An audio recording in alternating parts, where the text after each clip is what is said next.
Interesting.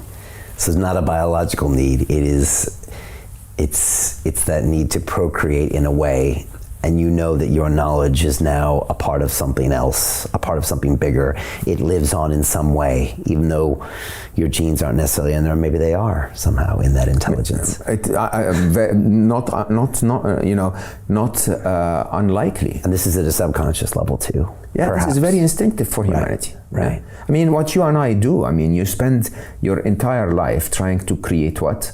Knowledge, little bits of Brian Rose to stay. Yeah, there's that too. Yeah, Yeah. you can go deep on that. Mm-hmm. Yeah, I guess we all do, right? Well, yeah, and so it's quite interesting. It's there is a point in my mind where I say it's almost impossible to fight that nature. It feels like nature. Right. So the answer in my mind is very different, and I really want to spend a lot of time on the positive of this. The answer in my mind is if we accept that. If we accept that we are the tool, the creator, if you believe in intelligent design, a designer then uses a tool to create, okay? We are the tool that's creating AI. It's interesting. So our role has been we were the created for a while, and then we become the tool that creates the next one. Not necessarily so that we vanish. I mean, the monkeys are still here, okay? Yeah. But at the end of the day, look at how we treat the monkeys. We can come back to this. Right. If we accept that it's inevitable that humanity will want to procreate and create the next form of amazing being that is non-digital, and we accept that, then suddenly the answer becomes very different. The answer doesn't become control at all. Right. This is not about control. Why would I want to control my children? Right? I want to give my children parameters within which they operate that are dictated not by control. That's the easiest way to create either a broken child or a psychopath, okay? But rather with ethics, with values. What ends up happening is that your child, regardless of what you tell it, regardless of what you try to control it with, will end up being like you. If you're a grumpy little piece of whatever, your child will grow up to be grumpy, and you look at them and say, like, why are you so grumpy? Ask yourself that question. If they grow up lying, ask yourself why they're lying. If they grow up, angry, ask yourself why you're angry. And I think the reality is that AI is no different at all. AI is magnifying human knowledge, at least for now. Right. Okay? And as we said earlier, by having agents prompt them, this will shift, because a bigger and bigger chunk of what AI is learning from is coming from AI, is not coming from us. Right. So we're diluting our impact on them.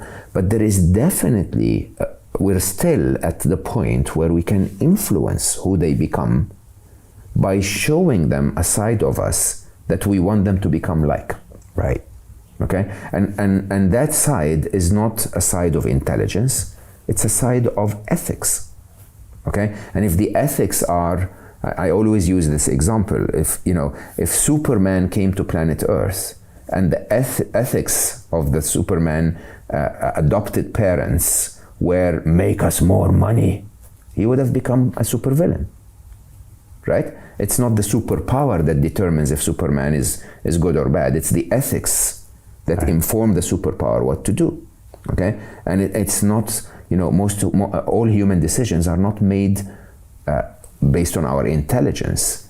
They're made based on our ethics as informed by our intelligence.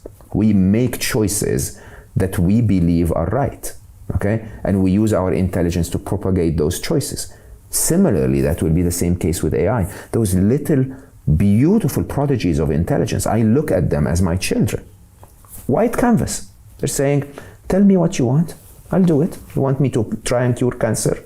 I'll do it. There was an incredible experiment. I don't remember which pharmaceutical company, but the article was in The Verge if people want to see it. A pharmaceutical company who had an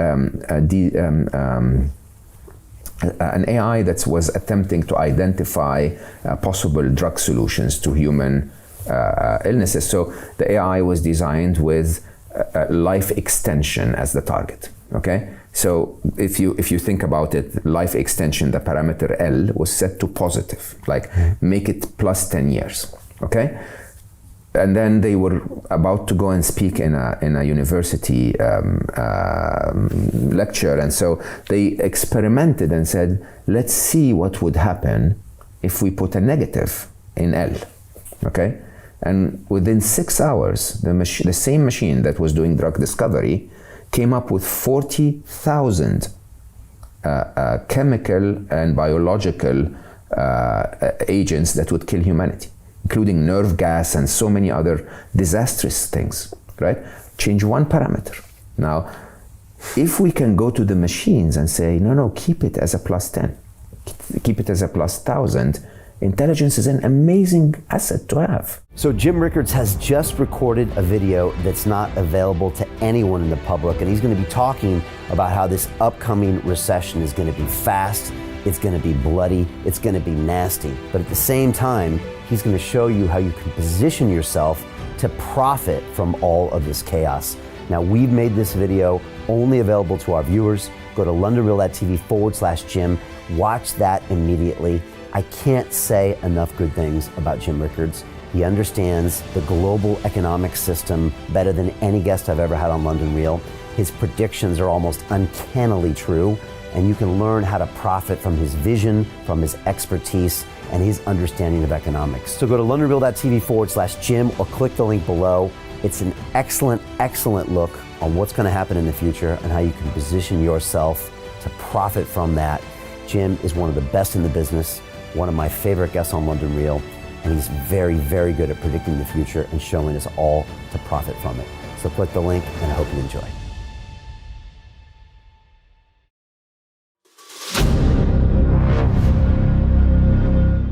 I'm looking for partners, collaborators, colleagues who want to join forces with me around the globe and create real value, generational wealth, and financial freedom for everyone else around the world.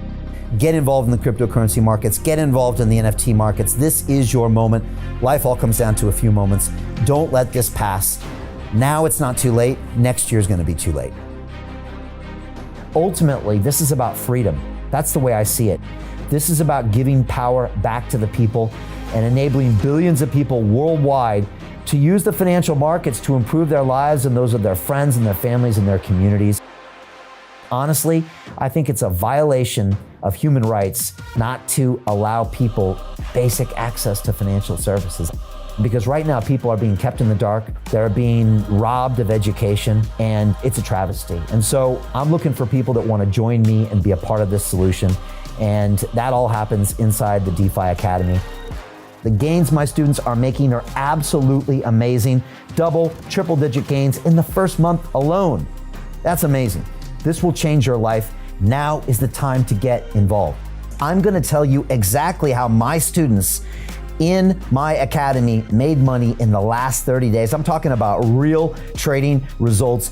And let me just whet your appetite a little bit. Let me hit you with some numbers. I'm talking Brendan from New Zealand is up 68.77% on the month. Steve from Europe up 83%. Albert in Singapore up 169.9% on one single trade. I got Susan up 153% on her call options alone. Also rocking 139% returns and 442% returns as well on individual trades. These are people that are changing their financial future in the last 30 days, but it's based on trading discipline. I've graduated over 500 students from inside my academy from over 54 countries around the world. It's amazing.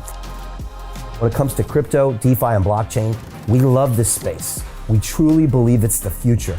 This is down to our core. It's authentic to what we're doing, and everybody can tell through the camera because you can't make this stuff up. If you're watching me now, wherever you are, I implore you, take 60 seconds right now and join my academy. Apply today.